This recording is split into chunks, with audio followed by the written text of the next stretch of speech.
أعوذ بالله من الشيطان الرجيم. بسم الله الرحمن الرحيم.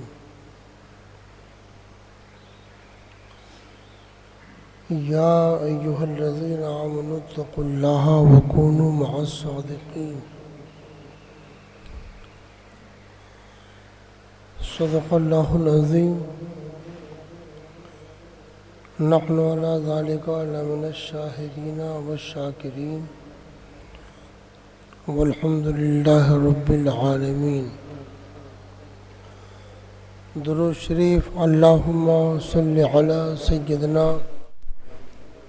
ومولانا محمد معدن الجود والكرم وآله وبارك وسلم.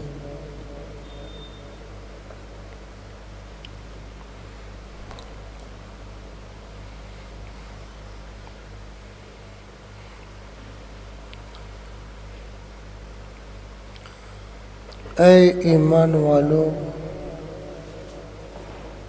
اللہ سے ڈرو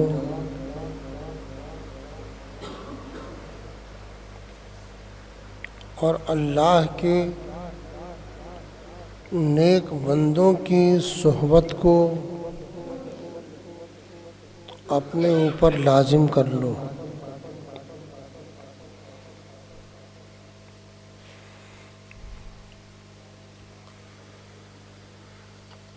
مذہب اسلام بے شک حق مذہب ہے.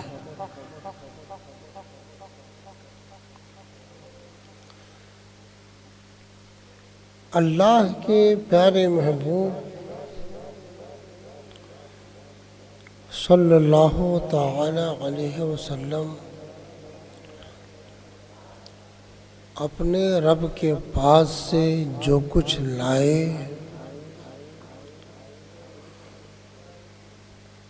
اس کو دل سے مان لینا،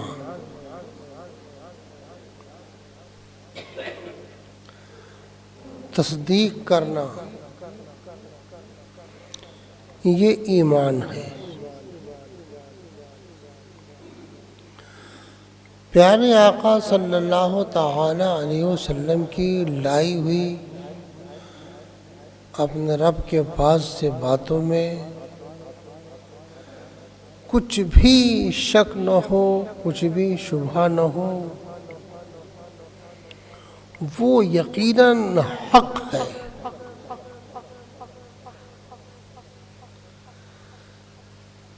جس طرح سے مشاہدہ پر یقین ہے، جس طرح سے کھلی ہوئی باتوں پر یقین ہے، اس سے بڑھ کر رسول اللہ کی لائی ہوئی باتوں پر یقین جماؤ.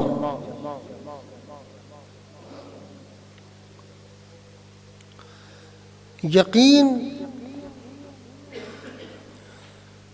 دل کی وہ کیفیت ہے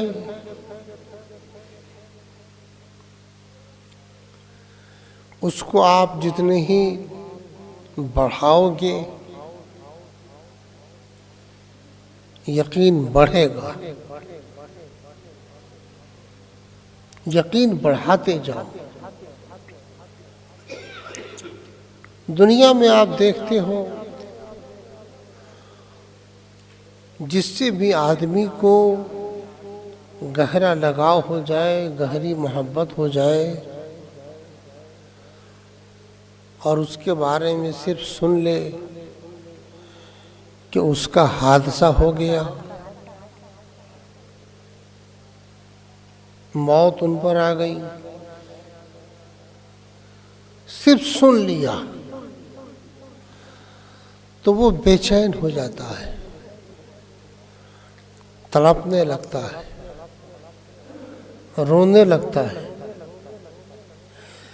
تو یہ کیفیت کیوں آتی ہے؟ محبت کی بنا پر.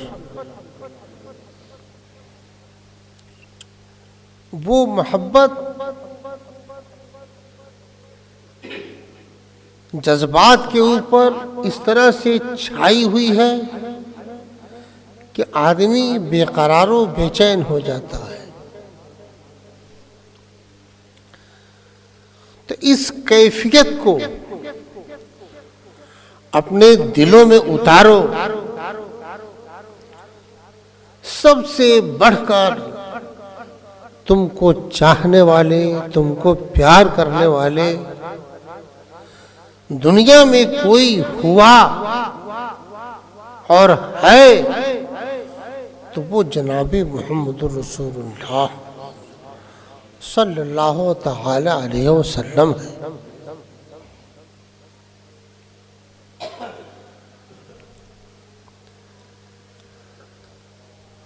دیکھو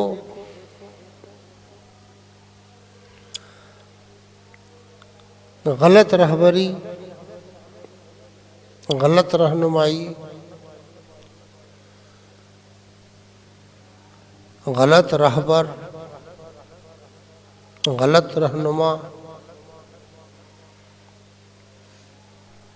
جب مل جاتا ہے تو خریزی ہوتی ہے، تباہی مچتی ہے۔ انبیاء کرام علیہم الصلاۃ والتسلیم سب سے زیادہ امت پر مہربان،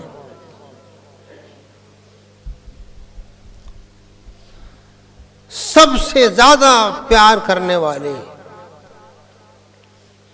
سب سے زیادہ امت کو چاہنے والے، اور پوری زندگی اللہ کے پیارے محبوب صلی اللہ تعالی علیہ وسلم کی ہماری نگاہوں کے سامنے ہے۔ پوری زندگی اللہ کے پیارے محبوب صلی اللہ تعالی علیہ وسلم نے خود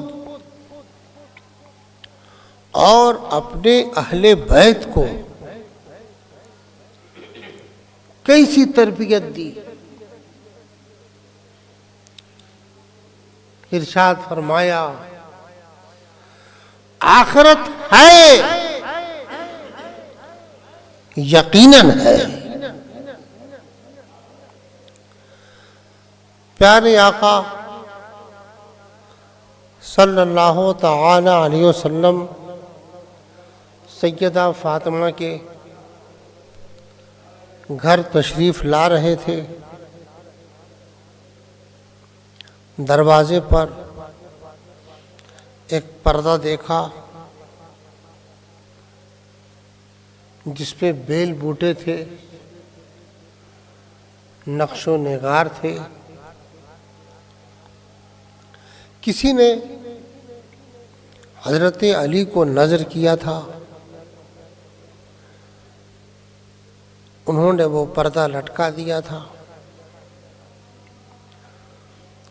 اللہ کے پیارے محبوب کی نظر جیسے ہی اس پردے پر پڑی، اللہ کے پیارے محبوب واپس ہو گئے۔ سیدہ فاطمہ کو معلوم ہوا پیارے آقا تشریف لائے تھے، دروازے کے پاس سے واپس ہو گئے، بے چین ہو گئی، چونکہ وہ پیارے آقا سے بے پناہ محبت کرتی تھی، بے پناہ۔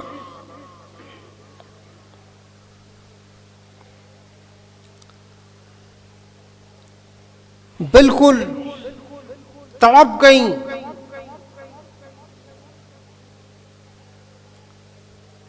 مولا علی سے پوچھا میرے آقا تشریف لائے تھے، کیوں واپس ہو گئے؟ کیا اللہ کے رسول ناراض ہیں؟ حضرت علی نے فرمایا ہو سکتا ہے میرے آقا نے جو پردہ دیکھا، پردے پہ نقش و نگار دیکھا، اسی کو دیکھ کر کے واپس ہو گئے ہوں گے۔ اسی وقت سیدہ فاطمہ نے پردے کو نوچ ڈالا، حضرت علی کو لے کر بارگاہ رسالت میں حاضر ہوئیں، رونے لگیں۔ میرے آقا نے ارشاد فرمایا، پیاری بیٹی یہ دنیا ہے، اللہ کے پیارے محبوب نے اپنے گھر والوں کو ایسی تربیت دی، ایسا سبق دیا کہ تم سب میری امت کے لیے نمونہ۔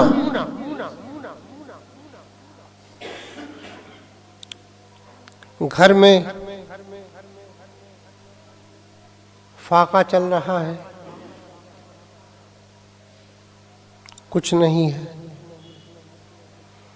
کھجور بھی نہیں ہے۔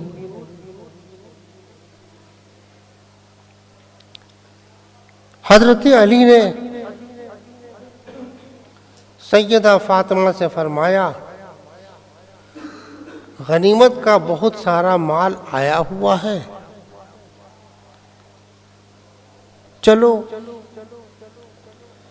پیارے آقا صلی اللہ علیہ وسلم کی بارگاہ میں کچھ مل جائے۔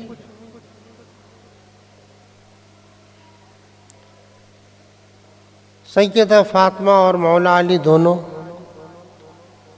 بارگاہ رسالت میں حاضر آئے۔ اللہ کے پیارے محبوب نے علی سے فرمایا، تم بھی تقسیم کرو، بانٹو۔ کسی کو 100 بورے غلہ دیے جا رہے ہیں، کسی کو 100 بکری دی جا رہی ہے، اس طرح سے تقسیم ہو رہا ہے۔ شام ہو گئی، مغرب کے بعد حضرت علی عرض کرتے ہیں، یا رسول اللہ میرے ساتھ فاطمہ بھی آئی ہیں،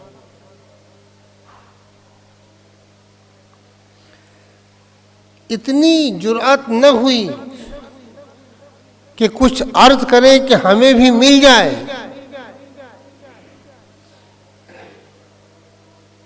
ادب کا انداز دیکھو، یا رسول اللہ فاطمہ بھی آئی ہیں۔ پیارے آقا نے فرمایا، ہاں مجھے معلوم ہے،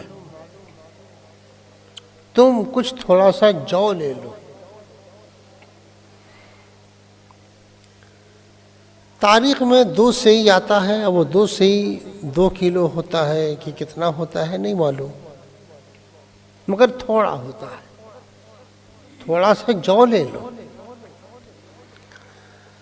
غور کرو، کسی کو 100 بورے، کسی کو 100 بکری، اور یہاں فاقہ پڑ رہا ہے، وہ بھی آٹا نہیں،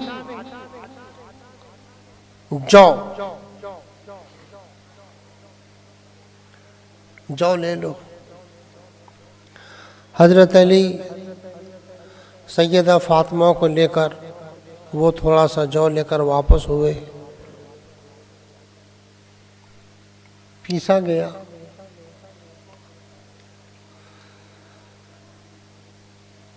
میرے آقا نے حضرت علی کے چہرے سے بھانپ لیا،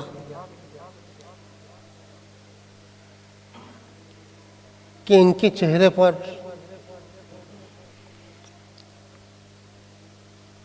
وہ خوشی کے آثار نہیں ہیں۔ فرمایا علی کل آنا۔ اللہ کے پیارے محبوب صلی اللہ علیہ وسلم نے ایک پتھر دھوپ میں رکھوا دیا۔ عرب کی دھوپ، گرمی کا موسم، تپ گیا۔ حضرت علی جب دوسرے دن پہنچے، جن کو زیادہ مال دیا تھا، فرمایا کھڑے ہو جاؤ۔ ایک کھڑے ہوئے، گر گئے۔ تپش اتنی۔ دوسرے سے فرمایا کھڑے ہو جاؤ، وہ بھی گر گئے۔ تیسرے سے فرمایا کھڑے ہو جاؤ، وہ بھی گر گئے۔ چوتھے سے فرمایا کھڑے ہو جاؤ، وہ بھی گر گئے۔ علی تم کھڑے ہو جاؤ۔ حضرت علی کھڑے ہوئے، کھڑے رہے۔ فرمایا اتر آؤ۔ کیا تم اس پر راضی نہیں ہو کہ کل حشر کی دھوپ میں میری امت جو پریشان ہوگی، تم ان کے لیے سایہ رحمت بنو گے؟ تربیت ایسی، ماحول ایسا، خودداری ایسی، صحبت ایسی نورانی، یہی ثمرہ تھا کہ سیدنا امام حسین نے یزید کی بیعت سے انکار کر دیا۔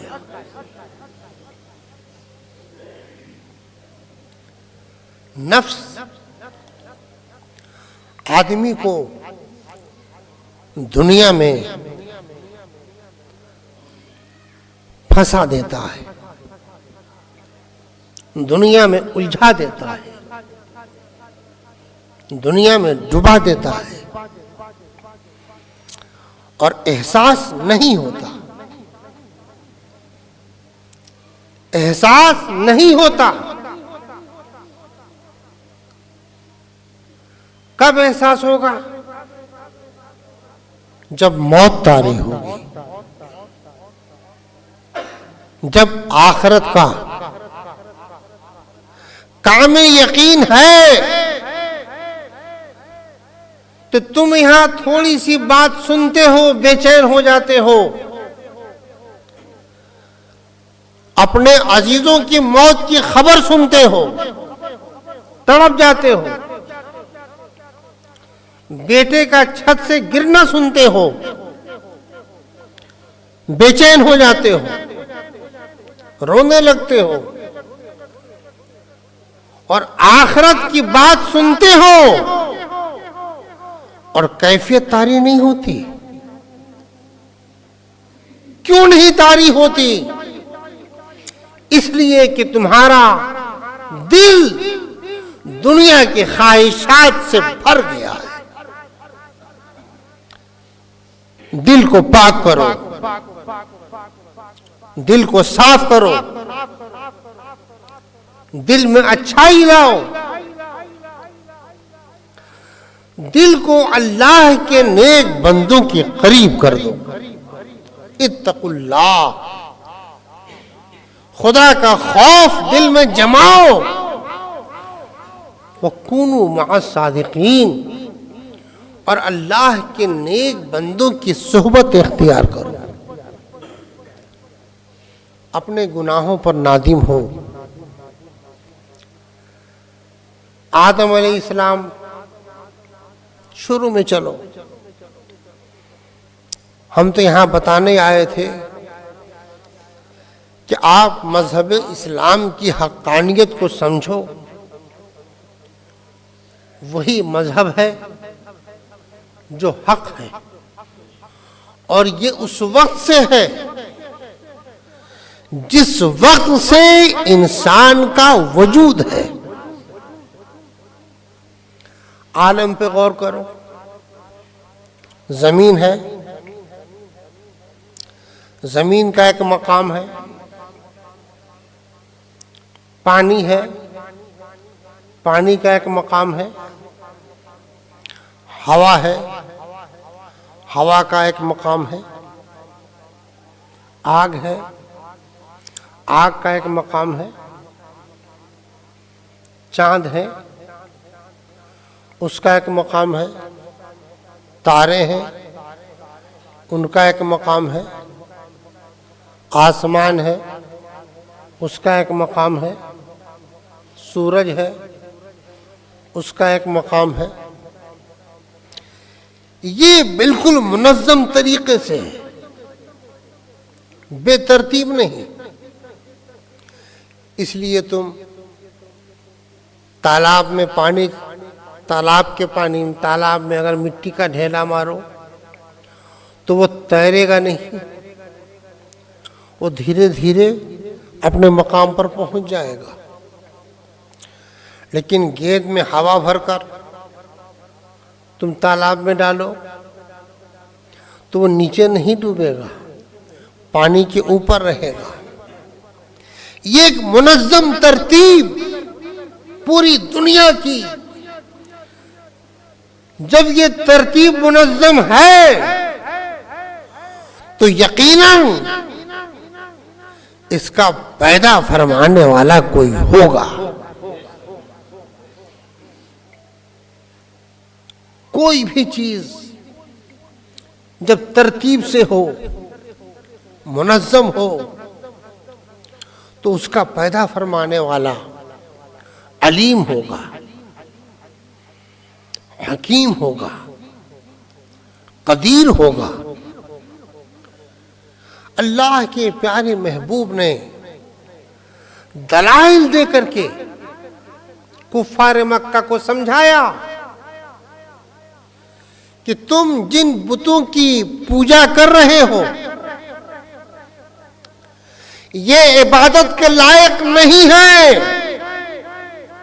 لا الہ الا اللہ، عبادت کے لائق صرف اللہ ہے۔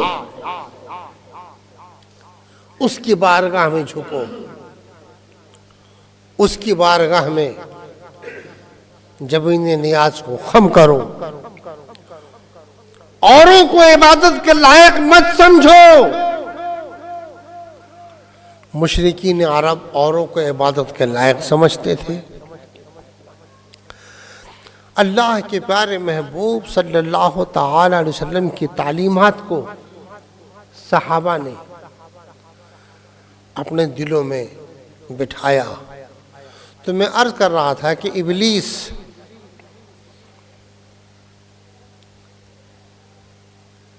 جب یہ سجدے سے انکار کیا،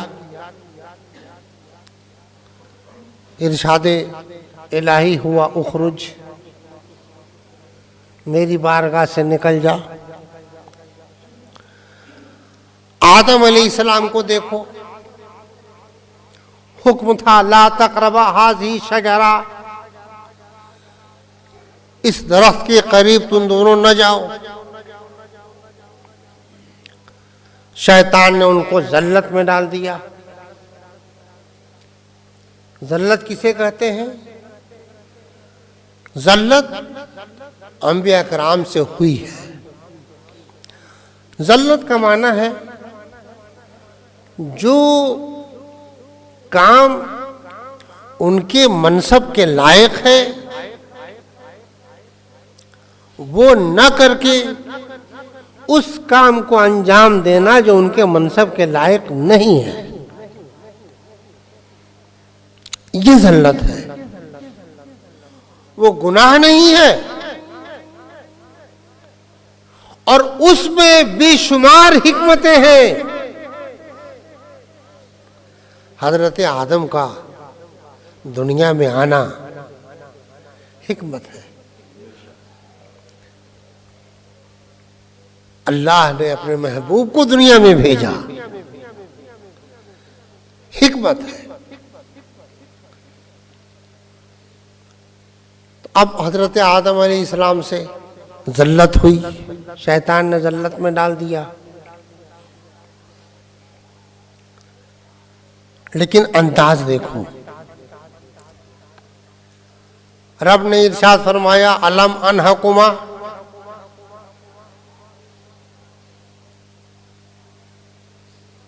اس درخت کے پاس جانے سے کیا میں نے تم دونوں کو روکا نہیں تھا؟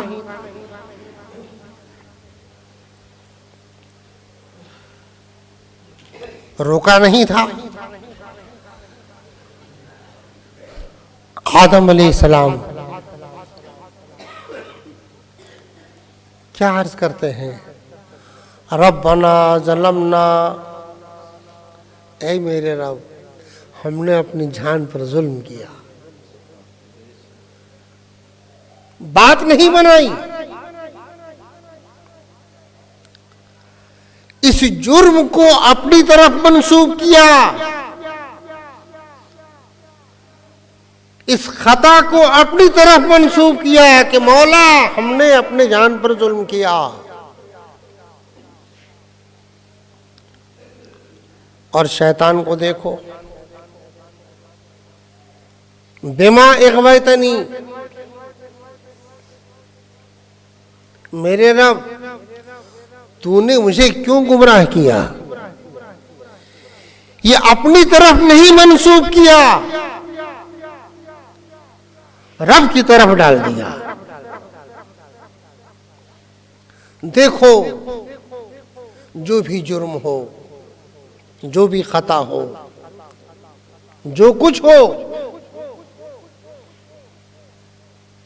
اپنی طرف منسوب کرو۔ حضرت ابن مسعود رضی اللہ تعالیٰ عنہ سے کسی نے مسئلہ پوچھا، جواب دیا اور فرمایا اگر وہ خطا ہے تو میری جانب سے ہے، من ام عبد، اور اگر وہ ثواب ہے تو میرے رب کی طرف سے ہے۔ بارگاہ الہی میں جھکو، عرض کرو۔ تو اب آئیے امام حسن، امام حسین، یہ تربیت کہاں پائے؟ اللہ کے رسول کے گود میں، حضرت علی کی گود میں، سیدہ فاطمہ کی گود میں۔ کیسا نورانی ماحول، دل کتنا پاکیزہ، دماغ کتنا ستھرا، تعلیم کیا تھی؟ یہ دنیا چند روزہ ہے، یہاں ہمیشہ رہنا نہیں ہے، اصلی زندگی آخرت کی زندگی ہے۔ مولائے کائنات علی مرتضیٰ رضی اللہ تعالیٰ عنہ دسترخوان پر سادی روٹی آئی اور ساتھ میں سادی سبزی ہے۔ مہمان جو آیا تھا عرض کرتا ہے امیر المومنین کیا آپ کو چڑیے کا گوشت پسند نہیں؟ ارشاد فرمایا کیا میں اپنے تمام ان لوگوں کو جو میرے ماتحت ہیں، آپ خلیفۃ المسلمین تھے، ہر ایک کو چڑیے کا گوشت کھلا سکتا ہوں؟ عرض کرتا ہے کہ نہیں۔ فرمایا تو میں کیسے کھا لوں؟ مسلمانوں تمہارے ایسے رہبر ہوئے، ایسے رہنما ہوئے، امیر المومنین ہیں اور آپ کے کرتے میں کئی پیوند لگے ہوئے ہیں، وہ بھی ایک قسم کے نہیں، کئی قسم کے۔ آپ ہی کے ماحول میں پرورش پائے سیدنا امام حسین رضی اللہ تعالی عنہ، یہ سب کیا الزام لگاتا ہے؟ رافضیوں کی بات تو آپ سنو نہیں، گڑھ کر جھوٹی روایت لا کر خلفاء کے بارے میں باتیں بیان کرتے ہیں۔ آسان جواب ہے کہ حضرت علی نے ابو بکر کو خلیفہ مانا اور نہیں مانا تو جنگ کیا، تلوار اٹھائی۔ امام حسن کا بڑا پیارا جملہ ہے، ارشاد فرماتے ہیں اگر رسول اللہ سے سن لیے ہوتے حضرت علی کہ تم خلیفہ ہو تو سن لو، حضرت علی کسی قیمت پر کسی کو خلیفہ تسلیم نہیں کرتے، تلوار اٹھا لیتے، اور بھلے کوئی ساتھ نہیں دیتا شہید ہو جاتے، رسول اللہ کی ارشاد کے خلاف نہیں چل سکتے تھے۔ لیکن اللہ کے رسول نے نامزد خلیفہ ان کو بنایا ہی نہیں۔ روافض جھوٹ بولتے ہیں، گڑھ کے بولتے ہیں، ان کی باتوں پر دھیان مت دو۔ جو باتیں بالکل کھلی ہوئی ہیں، بدیہی ہیں، ظاہر ہیں، ان کو دیکھو کہ مولا علی نے خلیفہ اول کے خلاف تلوار نہیں اٹھائی، خلیفہ دوم کے خلاف تلوار نہیں اٹھائی، عثمان غنی کے خلاف بھی تلوار نہیں اٹھائی، اور امام حسن نے امیر معاویہ سے صلح کر لی، امیر معاویہ کو امیر مان لیا، امام حسین نے امیر مان لیا، یزید کو نہیں مانا۔ تو آج بھی سنی یزید کو فاسق کہتے ہیں، فاجر کہتے ہیں، خبیث کہتے ہیں، سنی اس کی مخالفت کرتے ہیں، اور جن کو امیر معاویہ نے مانا، حضرت علی نے مانا، ان کو اپنا امیر مانتے ہیں۔ یہ کھلی ہوئی بات ہے۔ اللہ کے پیارے محبوب صلی اللہ تعالی علیہ وسلم سے سچی محبت صحابہ کو تھی، تابعین کو تھی، تبع تابعین کو تھی، تو ہر صحابی حضرت علی سے پیار کیا اور حسنین کریمین سے بھی پیار کیا۔ کون سا ایسا مسلمان ہوگا جس کے دل میں حسنین کریمین کی محبت نہ ہو؟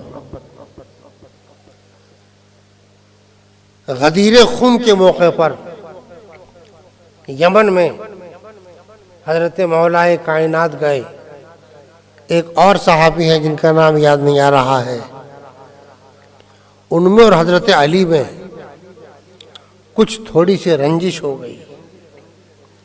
وہ صحابی بارگاہ رسالت میں حاضر ہو کر حضرت علی کی شکایت کرتے ہیں۔ ان کا شکایت کرنا کیا تھا؟ رسول اللہ کا چہرہ متغیر ہو گیا، کانپ گئے اور صحابہ، اور وہ بھی لرز گئے، اور میرے آقا نے فرمایا من کنت مولاہ فعلی مولاہ، جس کا مولا میں ہوں اس کے مولا علی ہے۔ علی سے محبت، ہم سے محبت ہے۔ وہ صحابی فوراً گئے اور حضرت علی سے لپٹ کے رونے لگے. فرمایا مجھے معاف فرما دیجئے میرے مولا. غور کرو, حضرت عمر فرماتے ہیں علی آج سے آپ ہم سب کے مولا ہو گئے. تو جس سے محبت صدیق اکبر کریں, حضرت عمر کریں, عثمان غنی کریں, تابعین کریں, تبع تابعین کریں, کون سنی ہوگا جو ان سے محبت نہیں کرے گا؟ اب یہ کوئی الزام دے معاذ اللہ کہ اہل بیت سے ان سنیوں کو محبت نہیں, یہ بیجا الزام ہے, غلط ہے. اور سن لو, جب امام حسین فسق و فجور سے مقاتلہ کر سکتے ہیں, فاسق فاجر کو امیر نہیں بنا سکتے ہیں, اب تم محبت کا دعویٰ کرتے ہو, اب خود بھی فسق و فجور میں ڈوبو اور لوگوں کو بھی ڈوباؤ. امام حسین کی جنگ کیوں تھی؟ ذاتی اناد تھا, ذاتی جھگڑا تھا, حکومت کا جھگڑا تھا, امیرت کا جھگڑا تھا. ارے وہ اہل نہیں ہے. اہل کیوں نہیں ہے؟ اس لیے کہ فسق و فجور اس کے اندر ہے, اس لیے کہ اس کے فسق پر خود میں گواہی دیتا ہوں, میں جانتا ہوں. امام حسین نے اس کو شراب پیتے دیکھ لیا تھا, تو آپ کیسے گوارا کرتے کہ ہم اس کو امیر بنا لیں؟ لیکن افسوس ہے, اہل بیت سے محبت کا دعویٰ اور فسق و فجور میں ڈوبنا, اہل بیت سے محبت کا دعویٰ اور فسق و فجور کو اختیار کرنا, ساری روش یزید کی اپناؤ اور دعویٰ کرو میں حسینی ہے, امام حسین سے محبت ہے. یقیناً اہل سنت کو, اہل سنت کے امام کو, اہل سنت کے پیشوا کو اہل بیت سے وہ گہری محبت ہے کہ سب کچھ لٹا سکتے ہیں, اہل بیت کی محبت کو نہیں چھوڑ سکتے. اللہ جل شانہ تمام سنیوں پر رحم فرمائے. اعلیٰ حضرت عظیم البرکت امام اہل سنت مولانا شاہ احمد رضا فاضل بریلوی رضی اللہ تعالی عنہ سچے عاشق اہل بیت, سچے عاشق اہل بیت, اور اولیاء اللہ کی بارگاہ میں ایسے عقیدت مند ہیں کہ اللہ اکبر, اولیاء اللہ سے جن کی ولایت ثابت ہو, محقق ہو. اب یہ نہیں کہ جس کو ولی تم مان لو, جس کو ولی اس کے مرید مان لیں. یہ تو ہر مرید اپنے پیر کو ولی مانتا ہے, ایسا نہیں. جس کی ولایت ثابت و محقق ہے, میرے آقا غوث اعظم ہیں, ان کی ولایت ثابت و محقق ہے. خواجہ غریب نواز ہیں, قطب الدین بختیار کاکی ہیں, محبوب الہی ہیں, مخدوم سمنہ ہیں, جن کی ولایت ثابت اور محقق ہو, جو یقیناً اللہ کے نیک بندے اور ولی ہو.